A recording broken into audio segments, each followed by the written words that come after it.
दोस्तों, पॉलिटी में जो आज का टॉपिक है उसमें हम लोग पढ़ने वाले हैं सहकारी संघवाद या प्रतिस्पर्धी संघवाद, और दूसरा है राजकोषीय संघवाद। ठीक है, तो आइए सबसे पहले हम लोग सहकारी संघवाद के बारे में पढ़ते हैं। तो सहकारी संघवाद संघवाद की एक अवधारणा है जिसमें राष्ट्रीय, राज्य और स्थानीय सरकारें आम समस्याओं को हल करने के लिए तेजी से सहकारी और सामूहिक रूप से बातचीत करती है। ठीक है, तो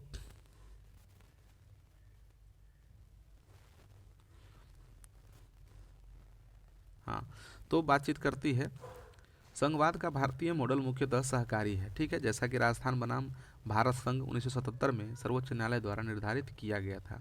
ठीक है, सहकारी संघवाद के प्रभावी कामकाज के लिए सबसे आवश्यक पूर्व शर्त अंतर सरकारी संबंधों को बढ़ावा देने के लिए मजबूत संस्थाएं और तंत्र है। ठीक है, भारत के संविधान में स्पष्ट रूप से सहकारी संघवाद शब्द का प्रयोग नहीं किया गया है, लेकिन संविधान के क्रियान्वयन में से निहित रूप से सहकारी संघवाद का जन्म हुआ है। हालांकि भारत पूरी तरह से शुद्ध संघीय प्रणाली का अनुकरण नहीं करता है, लेकिन यह शासन की अर्ध संघीय प्रणाली का पालन करती है और एक सुचारू रूप से काम करने वाले संघ के लिए संघीय इकाइयों के बीच सहयोग और सहभागिता की आवश्यकता होती है।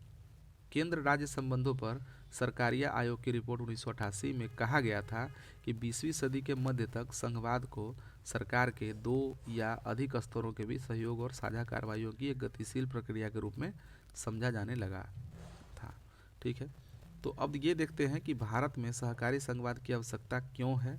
ठीक है, तो भारत स्वयं को विश्व का सबसे बड़ा लोकतंत्र कहने में गर्व महसूस करता है। ठीक है, और यह लोकतंत्र काफ़ी सार्थक है क्योंकि यह संघीय ढांचे में समाहित है।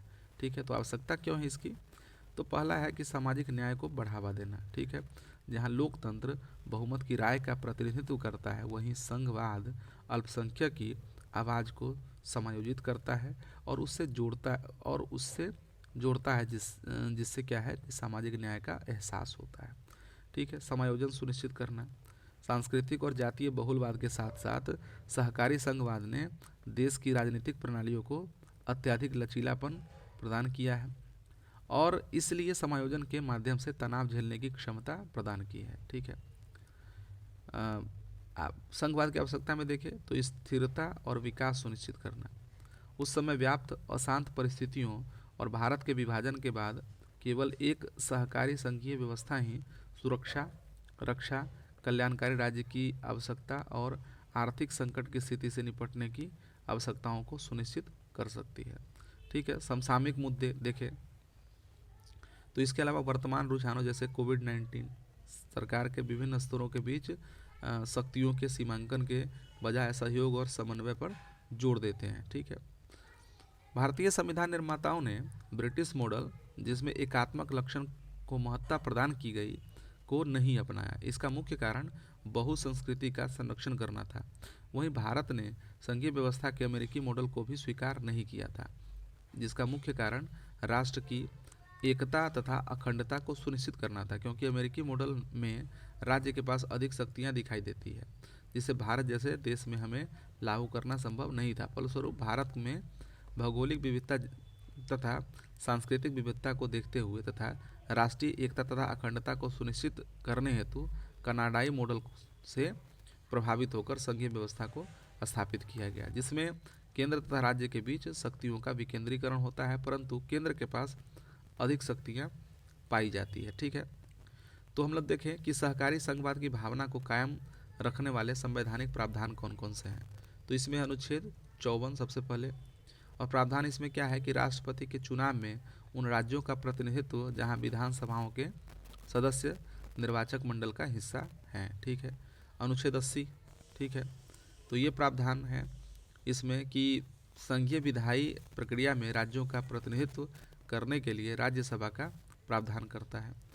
अनुच्छेद 246 अनुसूची 7 के साथ पढ़ा जाए, यह उन विषयों का सीमांकन करता है जिस पर केंद्र और राज्य कानून बना सकते हैं। समवर्ती सूची में सूचीबद्ध विषयों के लिए केंद्र और राज्य कानून बना सकते हैं। ठीक है, फिर अनुच्छेद 262 को देखें तो यह संसद को अंतर्राज्यीय जल विवादों को निपटारा करने की अनुमति देता है। इसके अलावा टी एन कावेरी संगम बनाम भारत संघ 1990 में, ठीक है, सर्वोच्च न्यायालय ने स्पष्ट किया कि संसद ऐसे न्यायाधिकरण की नियुक्ति कर सकती है। 263 देखा अनुच्छेद 263, इसमें अंतर्राज्यीय परिषदों की स्थापना का प्रावधान है जिन्हें उन मामलों की जांच करने का अधिकार होगा जो केंद्र और राज्य दोनों के हित में हो। ठीक है, भारत में देखिए कि सहकारी संघवाद को बढ़ावा देने के लिए हाल के उपाय क्या है। तो इसमें नीति आयोग है सबसे पहले। तो नीति आयोग का गठन सहकारी संघवाद के महत्वपूर्ण लक्ष्य को साकार करने के लिए तथा भारत में सुशासन को सक्षम बनाने के लिए किया गया है। ठीक है, नीति आयोग की शासी परिषद में राज्यों के मुख्यमंत्री और केंद्र शासित प्रदेशों के प्रशासक या उपराज्यपाल शामिल होते हैं। ठीक है, नीति आयोग राष्ट्रीय विकास एजेंडे की दिशा में काम करने के लिए राज्यों को टीम इंडिया के रूप में एक साथ लाकर भारत सरकार के लिए सर्वोत्कृष्ट मंच के रूप में कार्य करता है। ठीक है, इसने बुनियादी ढांचे के विकास और निजी सार्वजनिक भागीदारी को पुनः स्थापित करने के लिए मॉडल और कार्यक्रम भी स्थापित किए, जैसे कि केंद्र राज्य भागीदारी मॉडल, राज्यों और केंद्र शासित प्रदेशों के लिए विकास सहायता सेवाएं यानी कि DSSS, और मानव पूंजी परिवर्तन के लिए सतत कार्यवाही यानी कि SATH कार्यक्रम। अन्य पहलों में राज्य संघ राज्य क्षेत्र के पदाधिकारियों के लिए नीतिगत समर्थन और क्षमता निर्माण तथा पिछड़े जिलों के विकास के लिए आकांक्षी जिला कार्यक्रम शुरू करना शामिल है। तो हमने नीति आयोग को देखा। फिर GST, ठीक है, वस्तु एवं सेवा कर। 2017 में GST की शुरुआत भारत में सहकारी संघवाद को बढ़ावा देने की दिशा में सबसे महत्वपूर्ण कदमों में से एक माना जाता है। यह एक एकीकृत कर प्रणाली है जिसने विभिन्न राज्य स्तरीय करों का स्थान लिया है, जिससे पूरे देश में एक साझा बाजार का निर्माण हुआ है। ठीक है, केंद्र और राज्य सरकारों के प्रतिनिधियों से मिलकर बनी GST परिषद कर प्रणाली से संबंधित निर्णय लेने के लिए जिम्मेदार है। इससे केंद्र और राज्य सरकारों के बीच उच्च स्तर ठीक है का सहयोग और समन्वय सुनिश्चित हुआ है। ठीक है, केंद्र प्रायोजित योजनाएं यानी कि CSS केंद्र सरकार द्वारा राज्य सरकारों के साथ साझेदारी में क्रियान्वित की जाने वाली पहल है। ठीक है, CSS के अंतर्गत केंद्र सरकार योजना के लिए वित्त पोषण का एक महत्वपूर्ण हिस्सा प्रदान करती है, जबकि राज्य सरकार को शेष राशि का योगदान करना होता है। केंद्र सरकार भी योजना के कार्यान्वयन के लिए दिशा निर्देश और मानक प्रदान करती है, जबकि राज्य सरकार को स्थानीय आवश्यकताओं और प्राथमिकताओं के अनुसार योजना को अनुकूलित करने की छूट होती है। ठीक है, वित्त मंत्रालय के एक रिपोर्ट के अनुसार वर्तमान में 28 CSS परिचालन में है, जो ग्रामीण विकास, शिक्षा, स्वास्थ्य और कौशल विकास सहित विभिन्न क्षेत्रों को कवर करती है। ठीक है, सहकारी संघवाद में बाधा डालने वाले कारक को देखें तो अति केंद्रीकरण, केंद्र को राज्यों की तुलना में अधिक शक्ति प्राप्त है और देश के सबसे महत्वपूर्ण विषय संघ सूची में सूचीबद्ध है। ठीक है, इससे अक्सर केंद्र और राज्यों के बीच हितों का टकराव होता है, क्योंकि केंद्र ऐसे नियम और कानून लागू करता है जो कई राज्यों को भेदभावपूर्ण लगते हैं। उदाहरण के लिए अनुच्छेद 356 किसी राज्य में राष्ट्रपति शासन लगाने से संबंधित है, जिसका केंद्र द्वारा प्रायः दुरुपयोग किया जाता है।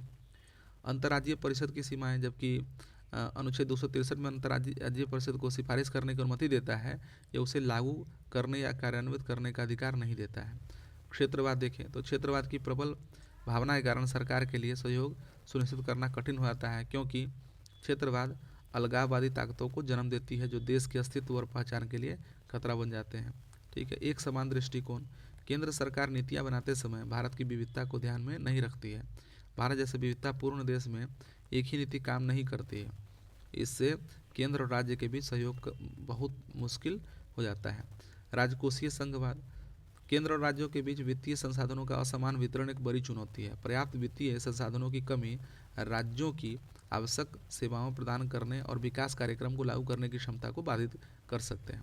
प्रशासनिक चुनौती, इसमें अपर्याप्त स्टाफिंग और प्रशिक्षण, संचार और समन्वय की कमी तथा नौकरशाही, लाल फीताशाही जैसे मुद्दे शामिल हैं। ठीक है,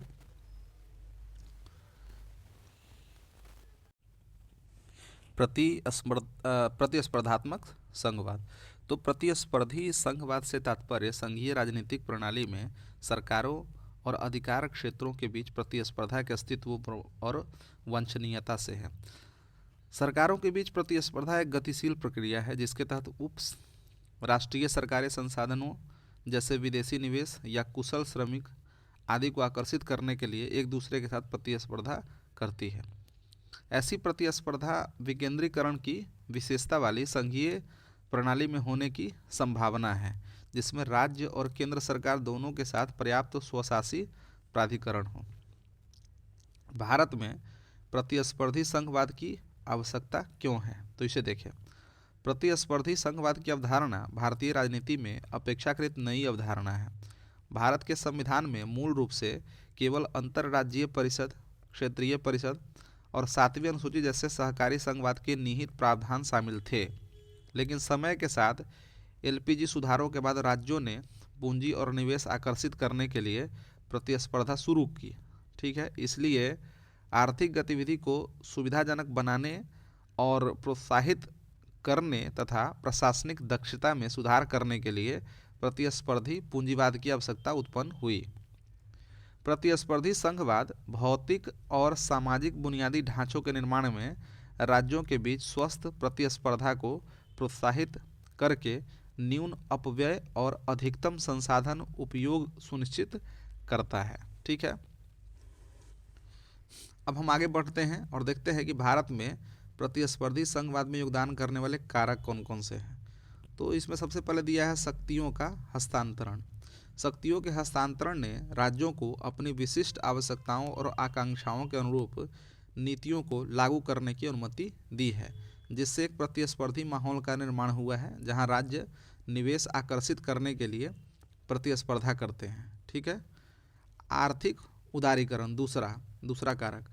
तो 1990 के दशक की आर्थिक उदारीकरण नीतियों ने भारतीय अर्थव्यवस्था को खोल दिया और राज्यों की निवेश आकर्षित करने की अधिक स्वायत्तता दी गई। ठीक है, राजकोषीय संघवाद ने राज्यों को निवेश आकर्षित करने वाली नीतियों को लागू करने के लिए आवश्यक संसाधन प्रदान करके प्रतिस्पर्धी संघवाद में योगदान किया। तो राजकोषीय संघवाद भी एक कारक रहा। फिर है प्रौद्योगिकी ने राज्यों को अपनी ताकत दिखाई और निवेश आकर्षित करने के साधन प्रदान करके प्रतिस्पर्धी संघवाद को बढ़ावा देने में महत्वपूर्ण भूमिका निभाई है। शिक्षा और कौशल विकास। कुछ राज्यों ने शिक्षा और कौशल विकास में निवेश किया है और उनके पास अधिक कुशल कार्यबल है तथा वे ज्ञान आधारित उद्योगों को आकर्षित करने में बेहतर स्थिति में है।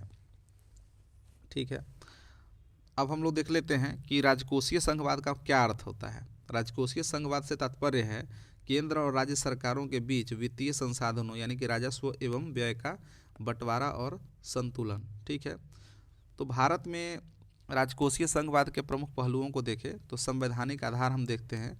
तो संविधान की 7वीं अनुसूची की योजना संघ सूची, राज्य सूची, समवर्ती सूची के माध्यम से कर लगाने और खर्च करने की शक्तियां बांटी गई है। ठीक है, केंद्र को आयकर, सीमा शुल्क, कॉरपोरेशन टैक्स, जीएसटी का प्रमुख हिस्सा आदि लगाने का अधिकार है। ठीक है, राज्यों को भूमि कर, बिजली शुल्क, शराब पर कर आदि लगाने का अधिकार है। तो ये संवैधानिक आधार हमने देखा। वित्त आयोग देखें तो अनुच्छेद 280 के तहत हर 5 वर्ष में वित्त आयोग गठित होता है। इसका काम है केंद्र और राज्यों के बीच करों के विभाज्य आय का बंटवारा तय करना तथा राज्यों को अनुदान की सिफारिश करना। ठीक है, अंतर्राज्यीय परिषद एवं जीएसटी परिषद। अंतर्राज्यीय परिषद राज्यों और केंद्र के बीच वित्तीय व नीतिगत सहयोग को बढ़ाती है।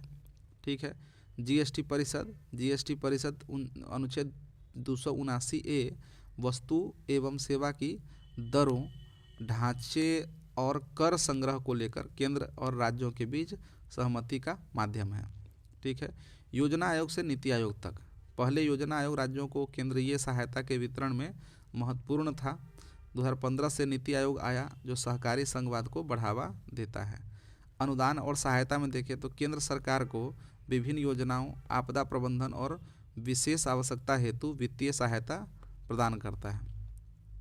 चुनौतियां देखें तो केंद्र के पास अधिक कर वसूलने का अधिकार है जबकि राज्यों की कराधान क्षमता सीमित है।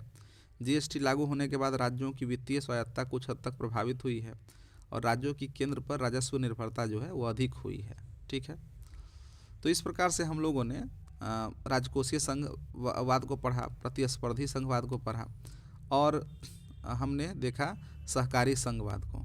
ठीक है, तो इस प्रकार से हम मिलते हैं अगले वीडियो में।